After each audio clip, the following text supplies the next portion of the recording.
Hi friends, welcome to Ritya vibe.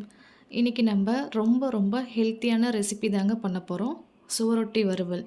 இதில் நிறைய health benefits இருக்குது. 10 நிமிஷத்துலேயே நம்ம டக்குன்னு ரெடி பண்ணிடலாம். ஹீமோக்ளோபின் லெவலை இன்க்ரீஸ் பண்ண ஹெல்ப் பண்ணும். கண்டிப்பாக வாரத்தில் ஒரு தடவையாவது நீங்கள் ட்ரை பண்ணுங்கள். இப்போ வாங்க வீடியோக்குள்ளே போகலாம். ஃபஸ்ட்டு சுவரொட்டியை நல்லா க்ளீன் பண்ணிக்கலாங்க. மேலே தின்னாக ஒரு லேயர் இருக்கும், அதை ரிமூவ் பண்ணிக்கலாம்.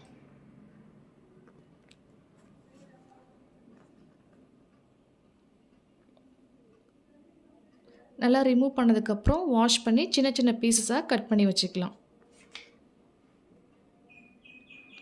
ஒரு பேனில் ஆயில் ஊற்றிக்கோங்க. கடுகு போட்டுக்கலாம். வெங்காயம் சேர்த்துக்கோங்க.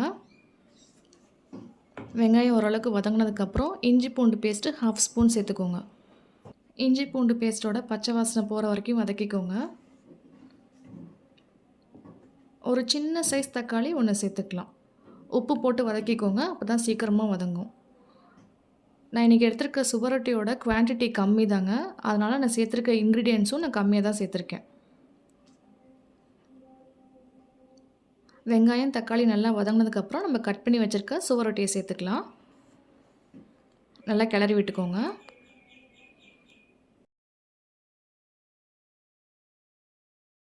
மஞ்சள் தூள் 1/4 ஸ்பூன் சேர்த்துக்கோங்க. மிளகாத்தூள் தேவையான அளவு. மட்டன் மசாலா 1/2 ஸ்பூன் சேர்த்துக்கோங்க. சேர்த்துட்டு நல்லா மிக்ஸ் பண்ணிக்கோங்க. நல்லா மிக்ஸ் பண்ணிகிட்டு இருக்கும்போதே பாருங்கள், கலர் நல்லா சேஞ்ச் ஆகி வரும். இது 1/2 டம்ளர் தண்ணி ஊற்றி வேக வச்சுக்கலாங்க. ஒரு 10 நிமிஷம் குக் பண்ணிங்கனாவே போதும், நல்லா சாஃப்டாக வெந்துடும். நீங்கள் சப்பாத்தி கூடலாம் சாப்பிட்ற மாதிரி இருந்துச்சுன்னா கொஞ்சம் கிரேவியாக வச்சுக்கோங்க. பாருங்கள், நல்லா வெந்துருச்சு. பீஸும் நல்லா சாஃப்டாக வெந்திருக்கு. அவ்வளோதாங்க, நம்மளோட சுவரொட்டி வறுவல் ரெடி ஆகிடுச்சு. ஃபைனலாக நீங்கள் கொத்தமல்லி போட்டு நீங்கள் ஸ்டவ் ஆஃப் பண்ணிக்கோங்க. உங்களுக்கு இந்த ரெசிபி பிடிச்சிருந்தா கண்டிப்பாக நம்ம சேனலை ஃபாலோ பண்ணுங்கள், சப்ஸ்கிரைப் பண்ணிக்கோங்க.